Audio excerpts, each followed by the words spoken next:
Israel Hamas युद्ध के बीच दुनिया एक ऐसे मोड़ पर खड़ी है जहां से खतरनाक संकेत मिल रहे हैं। दुनिया 2 विश्व युद्ध का विनाश पहले ही देख चुकी है। तब दुनिया का हर देश युद्ध में उतर गया था। आज जो हालात हैं, तीसरे विश्व युद्ध के संकेत दे रहे हैं।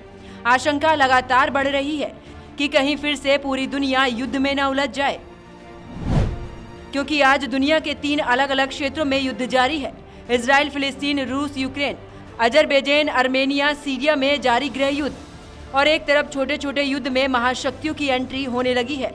इजराइल फिलिस्तीन युद्ध में भी अमेरिका, जर्मनी, रूस, चीन, ईरान जैसे देश अपने अपने समर्थक देशों का पक्ष ले रहे हैं।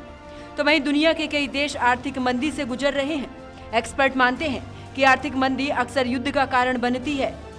युद्ध के अलावा कुछ देश ऐसे हैं जो कभी भी युद्ध में उतर सकते हैं। इन देशों के बीच कई विवाद हैं। चीन और ताइवान, भारत और पाकिस्तान का सीमा विवाद, भारत और चीन का सीमा विवाद। उधर अंतर्राष्ट्रीय आतंकवाद एक नए स्तर पर पहुंच चुका है। स्थानीय आतंकी संगठन अब अंतर्राष्ट्रीय स्तर पर काम कर रहे हैं। ये एक देश में मौजूद रहकर विश्व के किसी भी देश में अस्थिरता पैदा करने में सक्षम होने लगे हैं। इतना ही नहीं, इन आतंकवादी संगठनों की कट्टर विचारधारा के समर्थक भी तेजी से बढ़ रहे हैं और हमास इसका बड़ा उदाहरण है। वजह साफ है कि दुनिया तीसरे विश्व युद्ध की ओर बढ़ रही है। दुनिया के कई देश क्षेत्रीय महाशक्ति बनने की ओर बढ़ रहे हैं और अमेरिका, ब्रिटेन, यूरोपीय देशों के दबदबे को कमतर आंका जाने लगा है। ऐसे में दुनिया के शक्तिशाली देश जो कि आंतरिक समस्याओं से जूझ रहे हैं, उनकी मंशा ये है कि दुनिया फिर से युद्ध में चली जाए। पिछले 1.5 साल से रूस और यूक्रेन के बीच जंग जारी है। रूस इसे स्पेशल मिलिट्री ऑपरेशन बताता है, तो वहीं यूक्रेन ये युद्ध अस्तित्व के लिए लड़ रहा है। यूक्रेन को अमेरिका सहित नाटो देशों का पूरा समर्थन है। यूरोपीय देश खुलकर यूक्रेन की मदद कर रहे हैं। वो आर्थिक मदद के अलावा सैन्य मदद भी दे रहे हैं। ये अलग बात है कि यूक्रेन के साथ ये देश कंधे से कंधा मिलाकर युद्ध के मैदान में नहीं उतरे हैं, लेकिन वो रूस के खिलाफ यूक्रेन की मदद करके रूस को युद्ध में कमजोर कर रहे हैं। यूक्रेन का पक्ष लेकर इन देशों ने ये साफ कर दिया है कि वो रूस के खिलाफ हैं।